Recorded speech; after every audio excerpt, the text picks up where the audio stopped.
সবথেকে বড় বিষয় হলো এখন আমরা এমন একটা মানুষের সাথে কথা বলবো যিনি আমাদের গ্রামের চামটাইলপাড়া গ্রামের দুঃখী মানুষের বন্ধু এবং চামটাইলপাড়া গ্রামের প্রত্যেকটা মানুষের হৃদয়ের মধ্যমণি প্রিয় ইয়ামিন ভাই।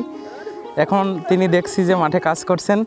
আমরা তার দেশের সার্বিক পরিস্থিতি, ফসলের দাম, এসব বিষয়ে একটু তার কাছ থেকে জানার চেষ্টা করব। ভাই কেমন আছেন? ভালো আছি।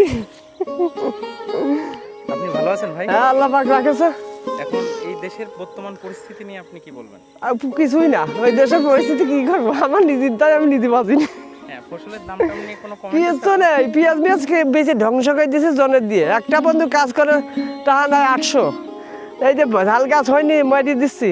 হ্যাঁ হ্যাঁ, মানে এটা তাহলে আপনি এখন জোন গ্রেড দাম বেশি, এটা বেশি? হ্যাঁ হ্যাঁ, 800 টাকা করে একটা বন্দুক। এখন আপনিও তো জোন, আমি কথা বললে তো হবে না।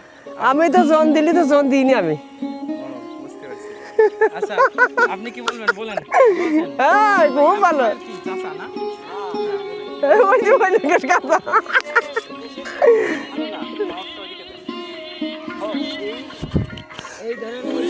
এই মরিচের চাষ করি 10,000 টাকা দিয়ে আসছে। এই বীজ কিনে চারা কিনে লাগাইছি, এখন মরিচ গাছ উঠে বলতে আসছে। ভাইরাসের সব শেষ, ওষুধ পানি যা হয় সব নকল, ওষুধ দিয়ে কোনো কাজ হয় না। এ যে আবার ভাদাইলে মারা ওষুধ দিছি, মরিনি। এখন এই জমি আবার ধান জমি তো ফেলে রাখতে পারতেছি না, এখন এই জমিতে আবার ধান লাগাতে হবে। এখন ধান আবার আর একটা খরচ আসলো, এই কোথার থেকে ম্যানেজ করবো, পাবো কোথায়? এখন এই বাংলাদেশ সরকারের কাছে তত্ত্বাবধায়ক সরকার বলেন আর যেটাই বলেন, আপনাদের কাছে শহর আছে? তত্ত্বাবধান সরকারের কাছে আমার দাবি যে আমারে এই যে একটা লোন নিয়ে পিএইচডিতে ঘুরোচ্ছে, দিচ্ছে না, লোন দেবে না আমারে। তো সরকার যদি এমন কোনো পদক্ষেপ না, আমরা ধরো 5-6 বিঘা জমি চাষ করি, যদি এমন কিছু একটা পরিবেশ আমার করে দিত আমাকে, তাহলে আমরা বাঁচতাম। আমরা ঝিনাইদহ ডিস্ট্রিক্ট শোলকুপুর থানা 7 নম্বর হাকিমপুর ওয়ার্ড চামটাইলপাড়া গ্রামে বাস করি।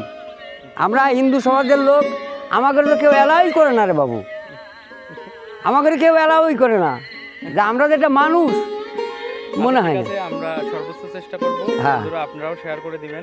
গ্রাম বাংলার মাটির মানুষ, প্রান্তিক পর্যায়ে মানুষের কথা যাতে বড় পর্যায়ে, উচ্চ পর্যায়ে চলে যায়। সবাই তাহলে ভালো থাকুন, আমরা আবার দেখা হবে পরবর্তী ভিডিওতে। ভালো থাকুন। ভালো থাকুন।